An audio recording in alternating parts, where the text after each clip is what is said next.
Here at Spaceport America, you can look up and see no commercial airplanes. On the other side of that mountain range there is the White Sands Missile Range, making this the perfect place to launch rockets. 3, The rocket just seconds from takeoff. 2, Phones and cameras out, 1, ready for liftoff. fire. The rocket shoots toward the sky. You can see a big flash right above the rocket just seconds after it leaves the ground.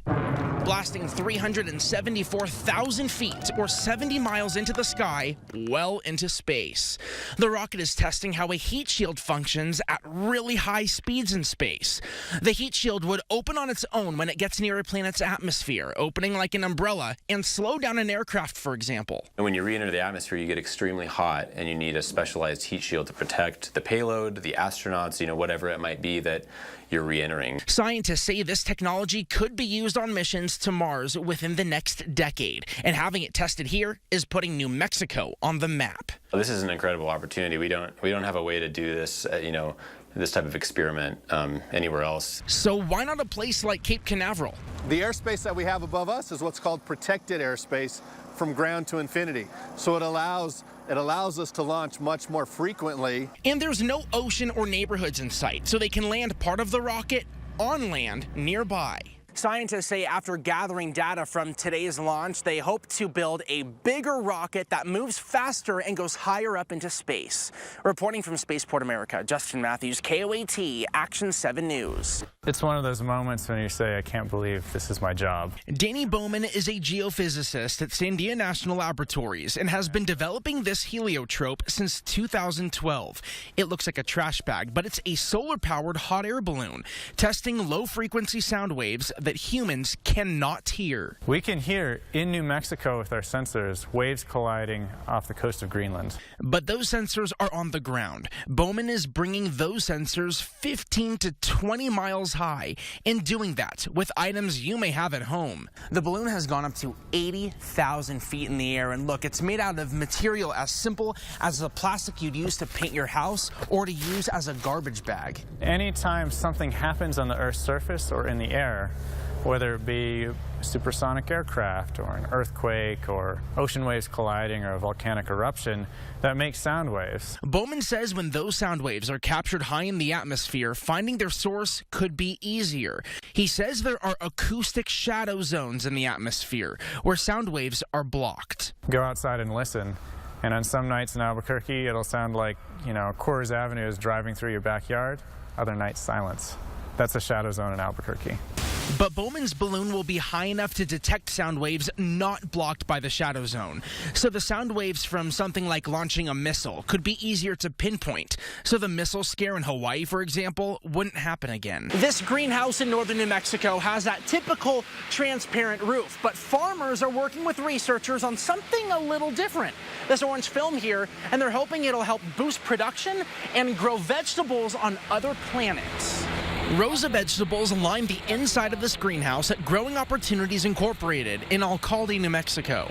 The orange film above them could revolutionize farming both on Earth and on other planets like Mars. I think it's incredible because the one thing you're going to need in space is food. Researchers say it gets rid of harmful light that is damaging to crops. The premise is that it absorbs ultraviolet and blue light and shifts it into the red and orange part of the spectrum. Plants, especially flowering plants like cucumbers and tomatoes, prefer orange and red light. So the goal is to boost yield and possibly flavor of greenhouse-grown crops. With that, NASA's Space Lettuce program comes into play. The goal is to grow crops underground, either on the moon or on Mars. He says on another planet, greenhouses would be underground, but the orange film would be above the surface, absorbing and filtering light from the sun, and using a high-tech cable, the filtered light would be pumped down into the underground greenhouse. So why is NASA interested in this type of film to be used on other planets? They need to avoid the electromagnetic radiation that would kill plants or harm workers, so they have to build underground. So they're trying to approach this as what's the best way to do cultivation in space. The future of farming being tested in northern New Mexico and across the world. This greenhouse farm in Alcalde is one of 9 locations across the globe testing out the technology, and researchers tell me they want to start testing it with melons in Thailand. Dry brush and grass is just about everywhere you look throughout New Mexico. Meteorologists say these conditions are a perfect recipe for the anticipated long and widespread fire season. Droughts, check. Fine fuels, check. Poor snowpack, check. They're there. So if the monsoon were late and we had a windy and dry spring, it would be the perfect storm. Chuck Maxwell focuses on how weather impacts fires. He showed me these recent pictures taken from the Bureau of Land Management of dry, overgrown brush between Carlsbad and Hobbs. If you had a good snowfall here, it would pack that down or lay it down. That would be helpful. So that's one of the reasons why even some snow or getting at least one good storm can help.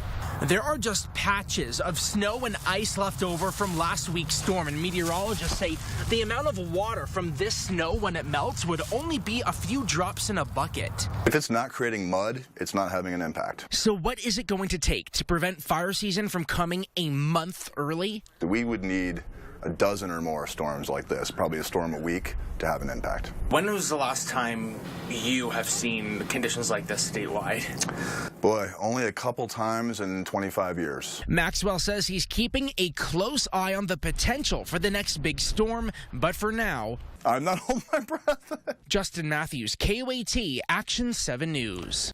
This set of small needles will prevent you from having to go to the doctor's office or hospital to get blood drawn by the needle that makes many people queasy and uncomfortable. We want to take out the obtrusiveness and the painful aspect of having a hypodermic needle penetrate your skin. They're called microneedles, so small you don't even feel them. We put them only as deep as the skin, not enough to hit nerves or to hit blood vessels. It tests fluid in your skin rather than your blood. About 60% of the fluid in the body isn't in the blood, it's the fluid around the cells, and that's what we're really able to access that fluid using this new technology. The microneedles can be worn all day. This is just a prototype, but researchers envision it looking like this. It'll go on your forearm, and the microneedles will be in a replaceable cartridge, and it'll just lock right in. These patches would be able to communicate wirelessly with the medical record and give us up-to-date information on how somebody's doing. We want to make it like a Fitbit. If you're diabetic, this could change the game for you. So you can sense in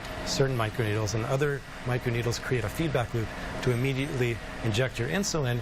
You don't have to separate those two components, and it's a continuous feedback loop, kind of like an artificial pancreas. Researchers say you'll be able to buy the band with the microneedles in about 6 years. Justin Matthews, KOAT, Action 7 News. It acts like a giant tape measure.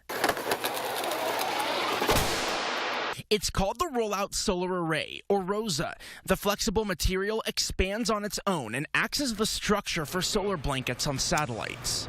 This one has one tube on either side, and then in the middle is just a simulated version of the blanket where the active photovoltaic cells would be. Spacecraft rely on the blankets to stay powered up while orbiting Earth. We're generating power, but we're doing it in a very different way than how has been done in the past. Dr. Jeremy Bannock at the Air Force Research Laboratory at Kirtland Air Force Base has been working toward this moment.